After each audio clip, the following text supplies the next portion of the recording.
Os bits e bytes construíram a computação moderna, mas em alguns anos eles devem começar a sair de cena. Um novo sistema vai controlar as máquinas do futuro. Um sistema que se assemelha muito mais à maneira como os nossos cérebros funcionam. Estamos assistindo ao nascimento da computação quântica. Uma computação totalmente nova. É assim que deve ser a computação quântica.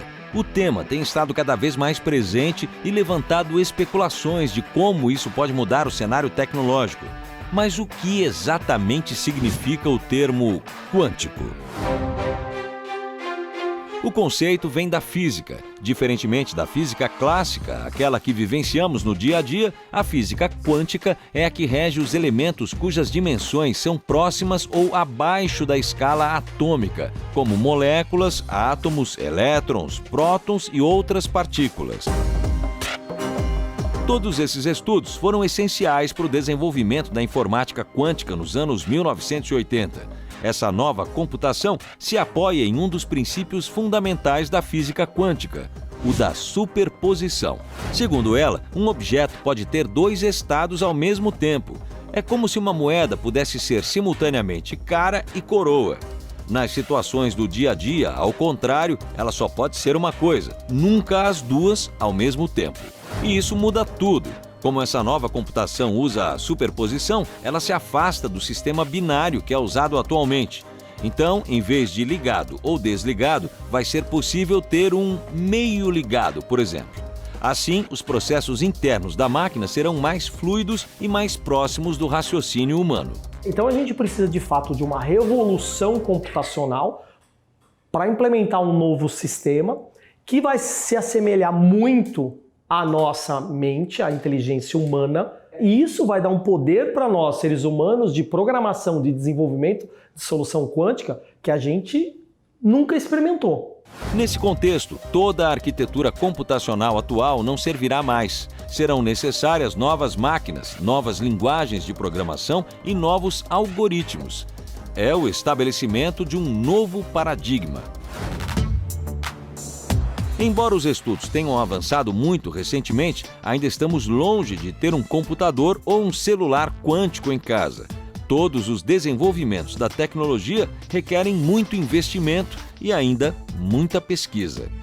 Eu não vou te falar que a gente não vai ter no futuro muito distante um celular quântico ou coisas do tipo, mas hoje a gente não tem nenhuma evidência real, científica, de que a gente vai ter um celular quântico no futuro breve.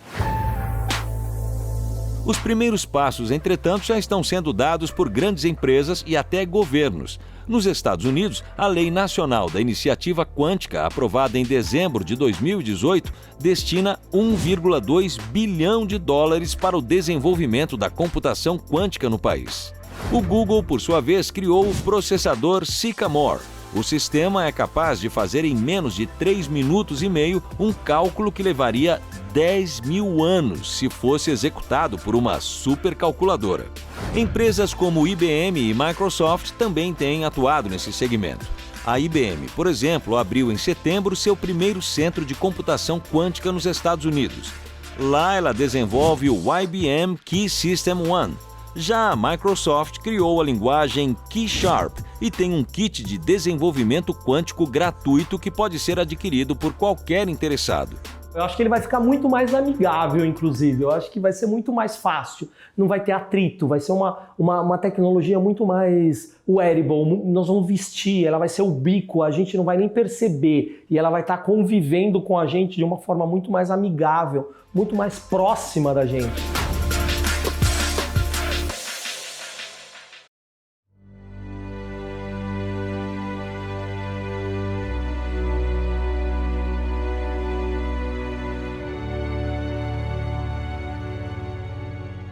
Aqui no Instituto de Tecnologia de Massachusetts, Seth Lloyd é um dos muitos pesquisadores que estão tentando aproveitar a mecânica quântica de novas formas. A mecânica quântica é estranha. A vida está nos dando uns limões esquisitos. Será que podemos fazer uma limonada esquisita com eles? A limonada esquisita de Lloyd vem na forma de um computador quântico. Essas são as entranhas do computador quântico. Essa engenhoca de ouro e cobre pode não parecer nem um pouco com seu laptop, mas no fundo ela fala a mesma língua. Código binário, uma linguagem de computação feita de zeros e uns, chamados de bits. O menor pedaço de informação é um bit. O que um computador faz é decompor a informação até os menores pedaços e depois agitá-los muito rápido. O computador quântico funciona com bits, mas diferente de um bit convencional, que a cada momento pode ser 0 ou 1, um bit quântico é muito mais flexível. Alguma coisa aqui pode ser um bit. Aqui tem 0, ali tem 1. Isso é um bit de informação. Se pudermos ter um bit que está ao mesmo tempo aqui e ali, temos um bit quântico.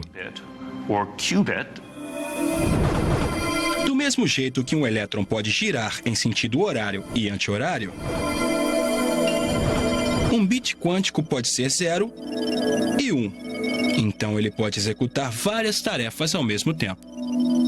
Isso significa que podemos fazer operações que nossos cérebros clássicos não poderiam nem sonhar. Na teoria, os bits quânticos podem ser feitos de qualquer coisa que age de forma quântica, como um elétron ou um átomo.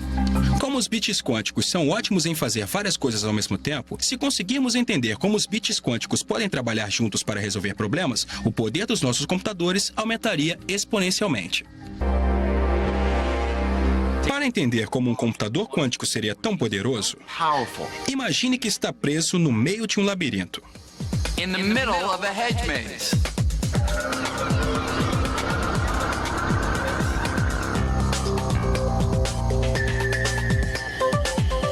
Você ia querer achar a saída o mais rápido possível. O problema é que existem muitas opções. E eu preciso tentar uma por uma. Isso significa que vou chegar a vários becos sem saída. Vou passar por vários caminhos e entrar em vários lugares errados. Até finalmente ter a sorte de achar a saída. É assim que os computadores atuais resolvem problemas. Apesar de serem rápidos, eles só podem realizar uma tarefa por vez, do mesmo jeito que só podemos explorar um caminho por vez no labirinto. Mas se eu pudesse tentar todas as possibilidades de uma só vez, tudo seria diferente. É assim que a computação quântica funciona. Como as partículas podem estar, de certa forma, em vários lugares ao mesmo tempo, o computador poderia investigar um número imenso de caminhos e soluções ao mesmo tempo. E acharia a opção correta no estalo. Um labirinto como este tem um número limitado de rotas a serem exploradas. Então, um computador convencional acharia a saída bem rápido. Mas imagine um problema com milhões ou bilhões de variáveis. Como prever o tempo com muita antecedência.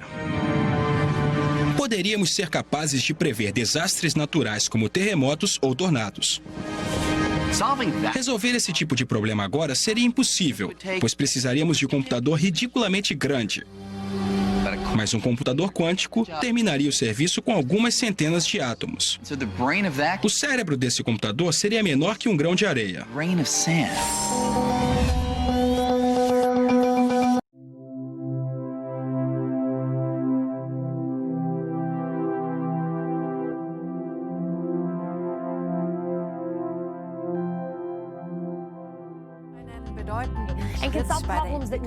Em outubro de 2019, uma notícia chacoalhou o mundo. Um processador quântico da Google havia superado os supercomputadores existentes. Mas a verdade é que a física quântica já faz parte da nossa vida há algum tempo. Muitos fenômenos quânticos já estão sendo utilizados pela tecnologia. Tanto em smartphones quanto em computadores, há elementos que dependem da mecânica quântica. Só que a ideia de um processador quântico é de que a mecânica quântica seja usada para resolver problemas muito mais complicados. Os computadores da nossa rotina são baseados num princípio binário. Quando realizam seus cálculos, só distinguem zeros e uns. Por meio da interação de incontáveis caixas de informação, chamadas bits, os computadores se transformam em verdadeiros mestres da matemática. Os processadores quânticos também conhecem zeros e uns, mas contam com uma capacidade extra decisiva. Se você observar a física clássica, cada sistema está em um estado bem definido. Por exemplo, uma moeda tem cara ou coroa. Na física quântica, um sistema pode ser ao mesmo tempo cara e coroa. É a chamada superposição. É só quando o sistema é medido ou observado que se decide se é cara ou coroa.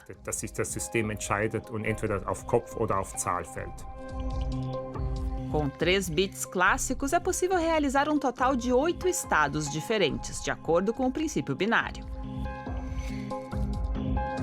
Os chamados bits quânticos, ou qubits, têm a capacidade de superposição. Com isso, podem assumir todos os estados simultaneamente, processando informações em paralelo ao mesmo tempo. Uma vantagem que duplica a cada bit quântico adicional. O processador da Google tem 53 qubits e é capaz de representar 9 bilhões de estados simultaneamente. Uma quantidade de grãos de arroz que poderia soterrar a Torre Eiffel. E estamos falando da verdadeira.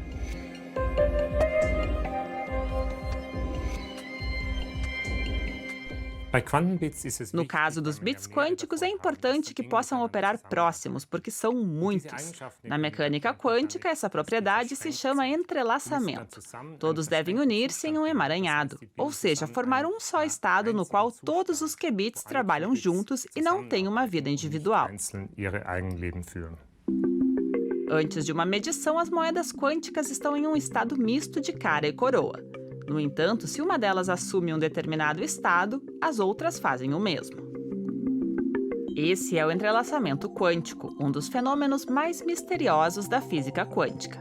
Os objetos entrelaçados parecem saber o que os outros fazem sem que haja qualquer conexão evidente entre eles.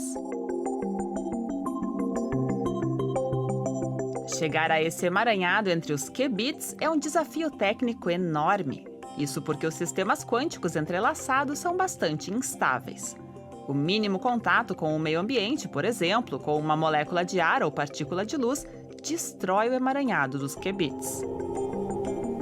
Por essa razão, os processadores quânticos funcionam completamente isolados. Apesar dos obstáculos, em um projeto financiado pela Google, foi possível construir um computador quântico que provavelmente fará história. O processador se chama Sycamore e foi o primeiro a superar um supercomputador clássico resolvendo um problema matemático.